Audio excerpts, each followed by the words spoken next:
Brian and Kenzie in the morning. And Chicago's alternative all day. Q101.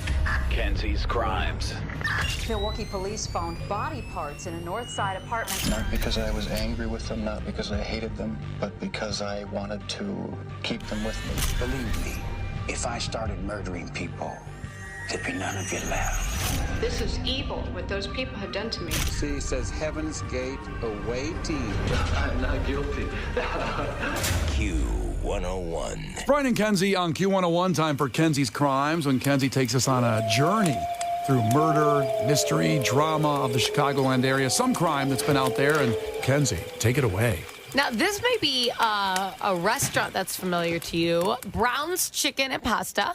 Oh, yes.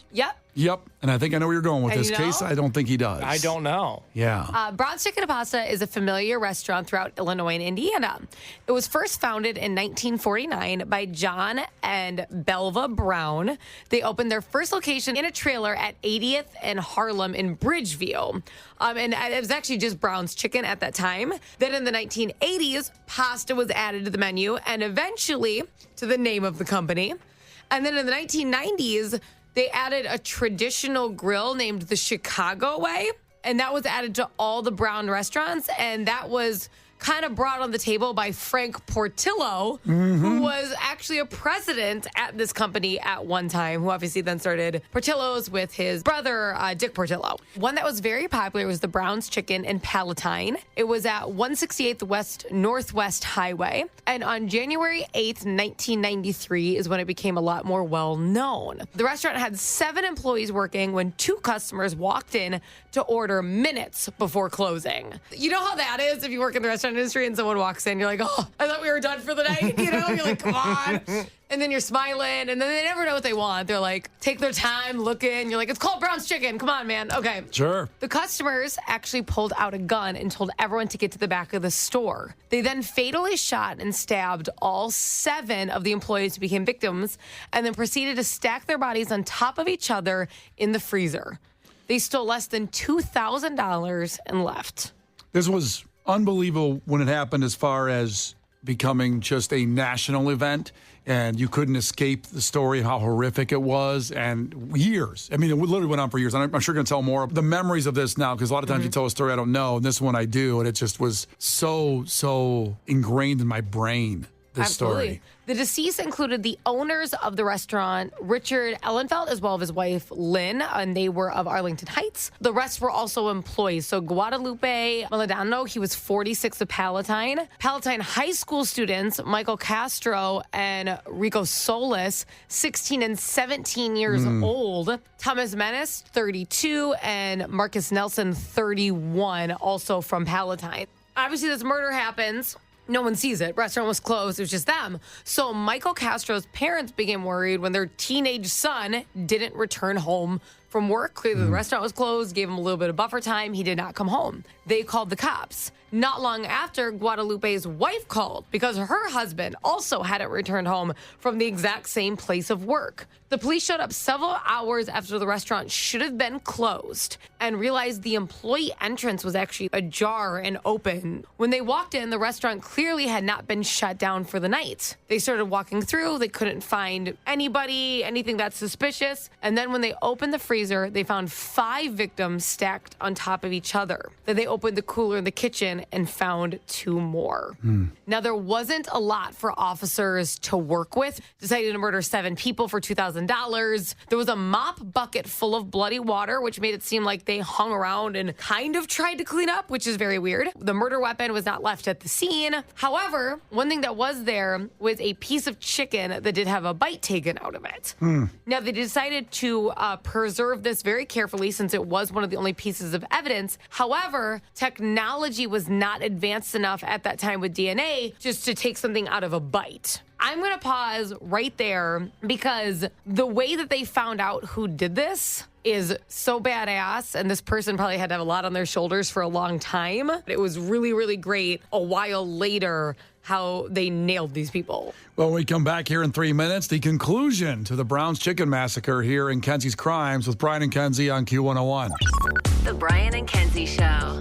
Q101. Brian and Kenzie on Q101 with the conclusion of Kenzie's Crimes, which is about a legendary Chicago story, tragic, horrific, the Brown's Chicken Massacre. Yeah, the Brown's Chicken Massacre, obviously a local chain here in Illinois as well as Indiana. 7 people died. It was the 2 owners as well as 5 employees when 2 customers walked in at the very end of the night and brutally stabbed and shot everyone and stacked them one on top of each other in the freezer as well as the cooler. This crime went unanswered for 9 years. Yeah. I just remember being on the news like every once in a while, every couple months, it would be on the news and then nothing, and they'd make it a lead. It was so prominent on Chicago news, every once in a while for that was that amount of years. So May 2002, a woman named Ann Lockett came forward. She claimed it was her boyfriend at the time, James Degrosky, and his friend Juan Luna that committed the now infamous Brown's Chicken Massacre. Juan Luna had actually been a previous employee of Brown's Chicken, and he was interviewed. They interviewed all previous employees. Like the police were like, okay, is it a begrudged employee who left, things like that. And he had left on good terms, no issues. The motive didn't seem there. So they had interviewed him, which is very interesting. Ann Lockett claimed they had both come home that night and told her in detail about the heinous crime. Her boyfriend, again at the time, not currently, James, then threatened to kill her if she told anyone. Jeez. He just told you how he killed 7 people. I understand why she believed he'd be willing to kill her. And how bone-chilling. What an awful position she was also in. Like, of course, these victims and their families, but then a horrible thing for her in her life also. Luckily, DNA technology by this time had advanced. They took the preserved piece of chicken and they were able to find saliva on it, which matched Juan Luna. Jeez. Can you believe, had they decided because they didn't have the technology to not preserve that, this would have been word of mouth. Wow. Prosecutors stated in court, because both men confessed with the matching of the DNA, the testimony, right? The prosecutor stated in court that the men felt like, and I quote, doing something big that night. The convicted killers, Juan Luna and James Degrosky, are now both serving life sentences with no possibility of parole. That particular Brown's Chicken location eventually closed, and the building sat vacant for some time. It was later torn down, and in that address is a Chase Bank, but again, the building itself was torn down. So Chase Bank sits there at that address to this day. The company itself, Brown's Chicken, still has locations in Illinois and Indiana, one of which includes Palatine. I thought most of them closed because of this crime. This is a hard thing for them to shake, but they do still exist. Yeah, I didn't realize there were still a couple open. Yeah, and one's in Palatine, because when I was researching, I'm like, is this just a poor coincidence for a different Brown's Chicken company in Palatine? Yeah. Like, I really wasn't able to figure it out. I'm like, are they the same? I was reading Yelp reviews to be like, so sad the crime happened here. I was like trying to find something. But the chicken's that great. connected them. And the pasta, oh, my own. Well, you got to separate the crime from the chicken. It's like Art and the Artist. I think they had like 100 locations. Like, I remember there was a lot of them. There is fewer now. It's a really hard thing for them to shake. But I'll tell you what, I read quite a few Yelp reviews. A lot of people are saying it's still great chicken, in case you're wondering. Good Yelp reviews. You should go and patronize the place because they, it shouldn't stop you. Once again, no eerie vibes, because that place itself is not. Yeah. There's no longer a Brown's Chicken there. Kenzie's Crimes. Milwaukee police found body parts in a North Side apartment. Not because I was angry with them, not because I hated them, but because I wanted to keep them with me. Believe me, if I started murdering people, there'd be none of you left. This is evil, what those people have done to me. C says Heaven's Gate away team. I'm not guilty. Q101. Well, another Kenzie's Crimes in the books. If you came in on the end of it, remember, it'll be on the podcast, the Brian and Kenzie podcast, the full version. Soon. After we get through the hour, it'll be posted there, and you can check it out at your leisure. Now, Kenzie brought up in this famous Chicago case, the Brown's Chicken Massacre.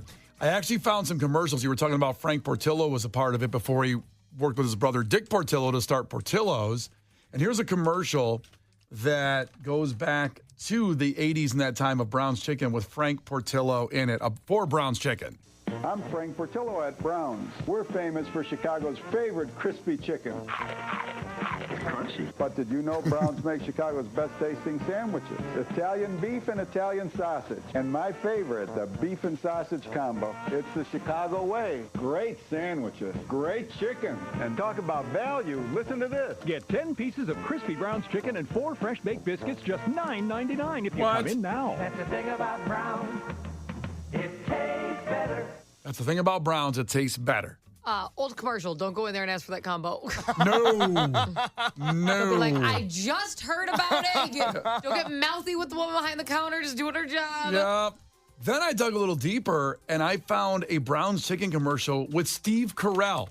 Right. So this is when I was telling you about this, Brian. This is when Steve Carell was at Second City. His understudy, by the way, at this time was Stephen Colbert.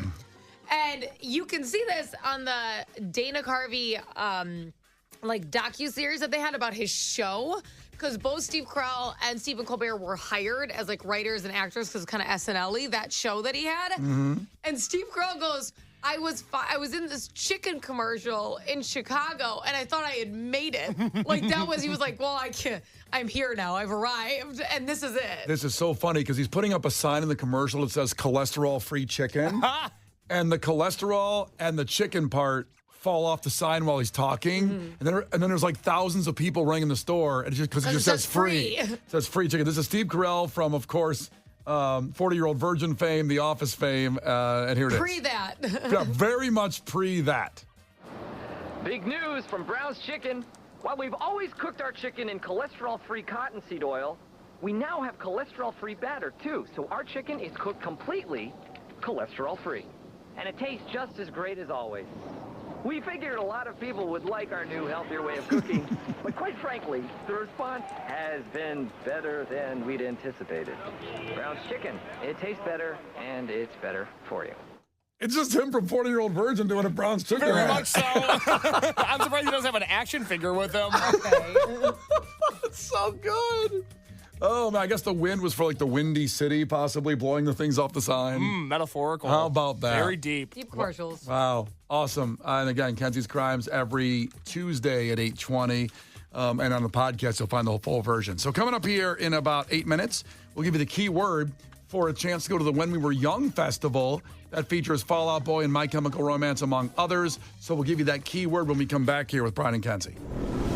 The Brian and Kenzie Show. On Q 101. The Brian and Kenzie Show. On Q 101. When we were young. Now is your chance to recapture your youth. Win a trip to the When We Were Young festival in Las Vegas. Message and data rates apply. Please don't text and drive. Q 101. Well, we saw a ridiculous performance of Fall Out Boy Friday night at Riot Fest, and you'll have a chance to see him again at the When We Were Young festival. Now we'll fly you there, take care of everything, flights, hotel, tickets for the When We Were Young festival. You'll stay at Resorts World while you're there, and all you gotta do is text the national keyword OUT, O-U-T, like Fall Out Boy, to 95819, a different text number than usual. Make sure you text the right one because you won't get entered otherwise. Text OUT to 95819. My Chemical Romance is there as well. Pierce the Veil. This is sick. So, When We Were Young festival, text OUT to 95819 right now for your chance to win. Now, we got done with Kenzie Krimes and we played some old commercials from Brown's Chicken because that's what it was about, the tragic Brown's Chicken massacre. And it was a commercial we found with Steve Carell in it from 40-Year-Old Virgin in The Office. Yeah. And then someone texted Kenzie and said, OJ did a Brown's Chicken ad too. No way. That's what I said. And I also said no way because I just did all this research on Brown's Chicken. I'm like, I can't believe that didn't come up somewhere. But sometimes you never know. So I went through a little search here, and he did a Pioneer Chicken ad. But we got to play that now, right? He had a complicated legacy. I'd like to hear his chicken ad. All right, so here's OJ for Pioneer Chicken back in the 80s. 13. And by the way, there's two OJ, so one OJ sits down next to another OJ. I love this. That's the premise of the commercial. Hey, OJ, you sure enjoy that Golden Pioneer chicken? Oh, yeah, I love it. As much as I love Pioneer's new country spicy chicken. A Golden Pioneer chicken has a crispy, crunchy taste. Sure, but country spicy is a whole new way to love chicken. Well, at least you both agree on Pioneer's new buttermilk biscuits. Who wouldn't? They're baked fresh in Pioneer's own ovens, fluffy to give you mouth-watering taste. Why, they're almost as good as my mama's. Your mama. Mama never told me about you. He said, Mama never told me about you, the twin OJ. The twin. Is it two of him? Yeah, so he sits down next to each other, and one likes the spicy chicken, and one likes the regular golden brown chicken. It's a genius ad. Man of many faces. Yeah, I don't know if there's any Pioneer chicken restaurants in Chicago, but that may be where someone got confused. But it all comes back to OJ somehow, doesn't it? He's the most interesting man to ever live. And a complicated legacy. At that, yeah, as all the news people said when he died. It's tough, He ran for all those yards. He also didn't murder 2 people. No one wanted to say it. They just wanted to say it was complicated. Legally? Yeah. He didn't, technically. Sure. Complicated legacy. Very complicated. Good job, journalists. All right, here we go. Here's a real journalist. It's Gil Curtis with your headlines. This is not headline news. GM is recalling 450,000 vehicles. It's a matter of engine parts sticking. Hey, I know someone who can spare a lot of lubricant. RFK Jr. had an affair with a reporter. How could a Kennedy ever cheat on his wife? Asked people who don't know history. A woman's arm muscles broke down and released toxic chemicals into her body that almost killed her because she did too many pull-ups. For the record, you will never encounter that problem by just eating a chili dog. And there's a species of shark that lives 400 years. And even it's too young to watch the CBS reboot of Matlock. This is not headline news. Brian and Kenzie in the morning. And Chicago's alternative all day. Q101.